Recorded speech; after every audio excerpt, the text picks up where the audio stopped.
Terima kasih pemirsa, Anda masih bersama kami dalam Berita Papua. Bagi Anda yang baru bergabung, kami akan menyajikan kembali 3 berita utama hari ini.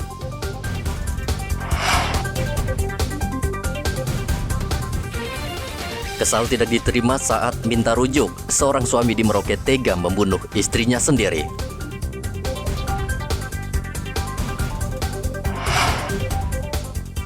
Lakukan tindakan tercela, 2 anggota Dirlantas Polda Papua Barat dipecat. Puluhan kendaraan terjaring razia operasi zebra di Timika dan Yapen.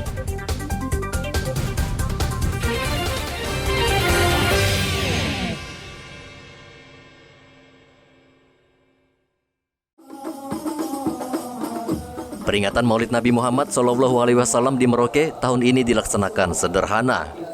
Kiai Tahfif Rafi asal Kendari, Sulawesi Tenggara membawa uraian hikmah Maulid Nabi Muhammad SAW. Ia mengajak umat Islam untuk terus mengikuti jejak Nabi Muhammad SAW karena jejak Nabi memberikan contoh terbaik tidak hanya bagi umat Islam tapi juga semua insan manusia di bumi ini. Sementara itu di Manokwari, Papua Barat, Majelis Taklim Al-Wasilah Pulmon menggelar Maulid Nabi Muhammad 1444 Hijriah di Masjid Al-Wasilah, Jalan Trikorawosi. Dalam peringatan Maulid ini, Ustadz Muhaidi mengajak umat Islam di Manokwari agar meneladani ajaran Nabi Muhammad dengan sifat mulia, berbagi antara sesama umat manusia. Bagaimana yang dicontohkan baginda Rasulullah Muhammad SAW, kesederhanaannya, kejujurannya, kelembutannya, kesantunannya sebagai pemimpin umat, sebagai pemimpin pemerintahan, sebagai kepala keluarga, sebagai bahkan beliau panglima. Itu harus dicontoh umat Islam sejak bangun sampai tidur sudah dicontohkan baginda Rasulullah. Kebaikannya, kehalusannya, kesederhananya, kelembutannya, kebaikannya itu. Islam bisa sebesar ini, sebaik ini karena contoh yang diberikan. Apa pesan kepada untuk umat Islam?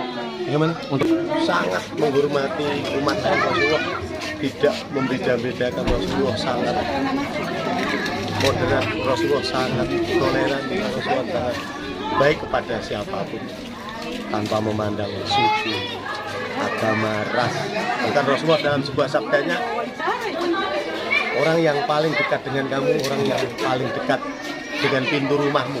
Kita tidak sebutkan itu mau Muslim, mau Nasrani, mau Hindu, bukan, tetapi jadi Rasulullah berikan contoh yang luar biasa. Peringatan Maulid Nabi Muhammad ini bisa menjadi momen untuk menjaga toleransi umat beragama di Manokwari yang selama ini terjaga dengan baik.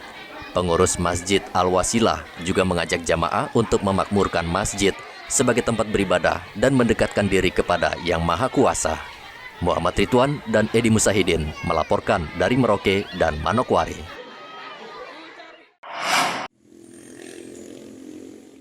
Kondisi sejumlah ruas jalan di Merauke saat ini mengalami kerusakan. Kerusakan ini tidak hanya terjadi di kawasan terpencil, namun juga pada ruas jalan di kota, seperti di Jalan Sabang, Merauke. Pengemudi yang melintas di jalur ini harus ekstra hati-hati karena jalan banyak berlubang. Kondisi ini mengherankan warga karena jalan hanya beberapa ratus meter dari rumah dinas Bupati. Wakil Bupati Ridwan berjanji akan memperbaiki jalan yang rusak. Ia mengatakan Pemkab bahkan harus berhutang ke Bank Papua sebesar 200 miliar rupiah untuk perbaikan berbagai infrastruktur di Merauke, khususnya prasarana jalan. Pakai pinjaman, kita peruntukannya khusus untuk pembangunan infrastruktur, terutama jalan. Jalan kita Kabupaten Merauke sangat parah, dan memang kalau nggak cepat itu nanti tambah jadi sawah nanti jalan kita. Kita sangat prihatin memang.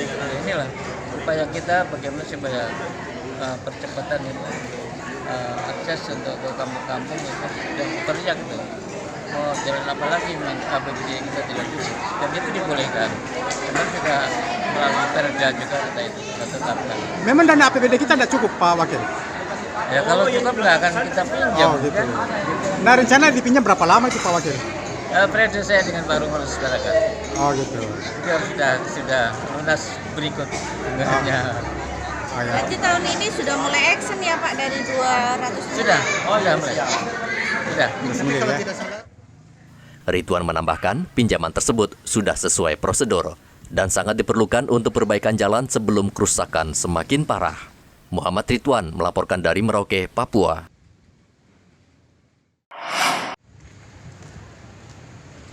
Stok vaksin ketiga COVID-19 di Merauke saat ini mengalami kekosongan, sehingga Pemkab melonggarkan kebijakan aturan perjalanan udara atau laut keluar Merauke dengan hanya mewajibkan vaksinasi dosis kedua bagi pelaku perjalanan.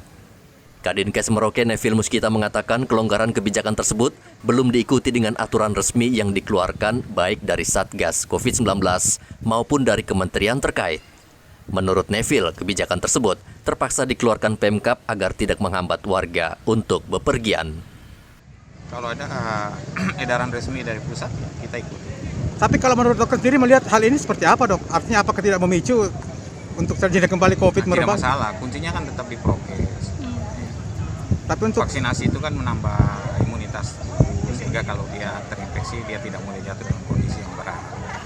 Kalau kita di Merauke menurut saya sih sudah cukup bagus, karena kita cakupannya kan tertinggi di Papua. Sudah artinya herd immunity untuk Merauke sudah terbentuk. Makanya itu kita lihat aja pengalaman Omikron tahun ini kan tidak terlalu berdampak. Sudah sebulan stok vaksin dosis ketiga di Merauke kosong, padahal masyarakat sangat membutuhkan, khususnya mereka yang hendak bepergian.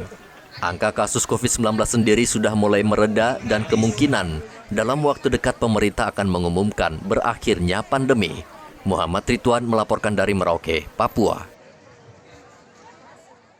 Pemirsa, informasi tadi sekaligus mengakhiri jumpa kita pada pagi hari ini. Saya Graciela Taime, mewakili kerabat kerja yang bertugas menyampaikan terima kasih, selamat beraktivitas, sampai jumpa. Wanyambe.